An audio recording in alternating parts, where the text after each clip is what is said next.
Okay, we've got two equations here, and we have to solve them simultaneously.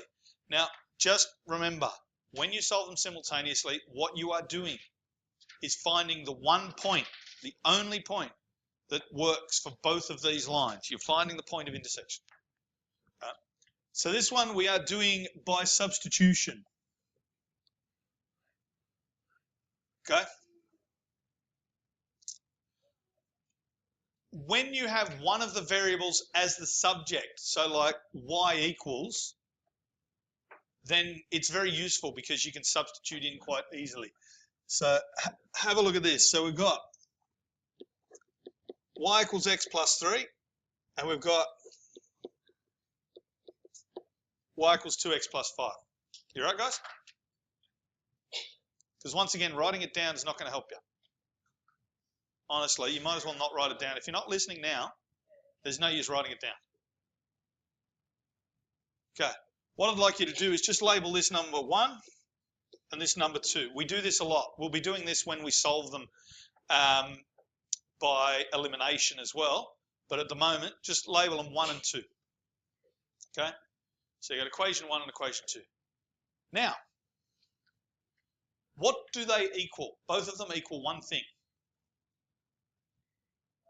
They both equal y. Like the x plus whatever and the 2x plus whatever, they both equal y. Would you agree? Okay. Can you see then that that means equation 1 actually equals equation 2? Why not? So, what do they both equal? Okay, so if this equals y and this equals y, then they both have to equal each other as well. All right, chair next to Aiden is blue, right? Chair next to Tegan is green, right? Chair next to you is a light green, right? Are they all chairs? Are they all equal? But they're different. Why are they equal? But they are, they're all chairs.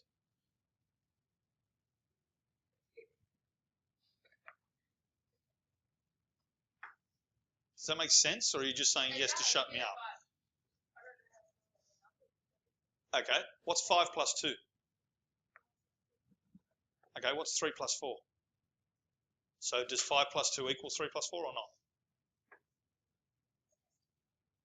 It's just another way of writing it. Okay, what we're saying is that equals y. But we're also saying that that equals y. Well, if they both equal y, then they have to equal each other. Yeah? Okay. All right, so what we can then do is rewrite it as x plus 3 equals 2x plus 5. Why do we do that? Because they equal each other. Everyone happy with that? Okay. So we haven't actually done much yet. We've just rewritten it. So now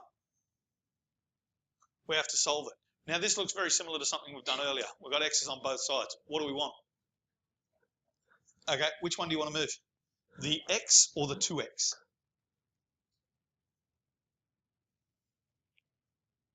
The x would be easier. Okay, because they're both positives, you got to take them away from whichever side. If you take the 2x away, you're going to end up with minus x on the left. So it's probably easier to take x away from that side, which will leave you with 3, because those cancel out, equals x plus 5. Does that make sense? Okay. If you'd gone the other way, it will still work. You'll get exactly the same answer, but you've got an extra step because you've got a negative x. Okay, what do we do now? Take away 5. Okay, from both sides. And what do we get? Sorry?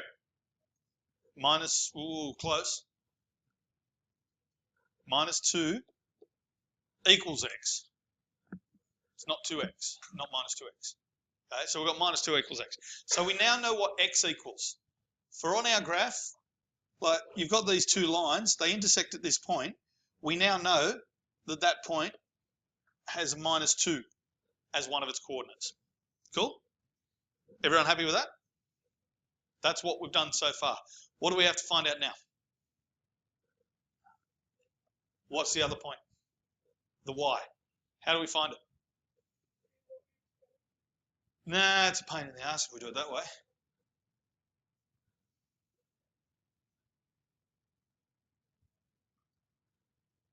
I'm going to pause it for a sec.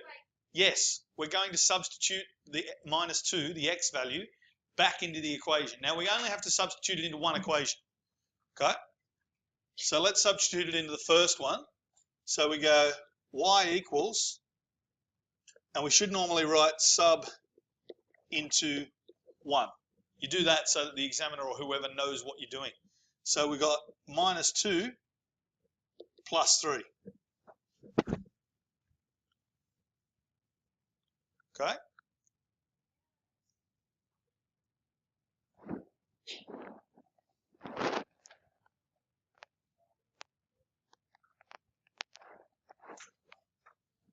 So what do you get when you do -2 plus 3? So we can now put in that value, -2, 1. That is our coordinate. That is our ordered pair. That is our point of intersection. Now, if you're not sure and you just want to check, I'm just going to sub into number 2 as well. Okay, so we've got y equals 2 times -2 plus 5, which equals -4 plus 5, which equals 1. So you can see it works in both of those equations. If it didn't work in both of those equations, then something's gone wrong, because the whole point, if you'll pardon it, of the point of intersection is that it will work. It's the one point in existence that both of them, it'll work for both of those equations.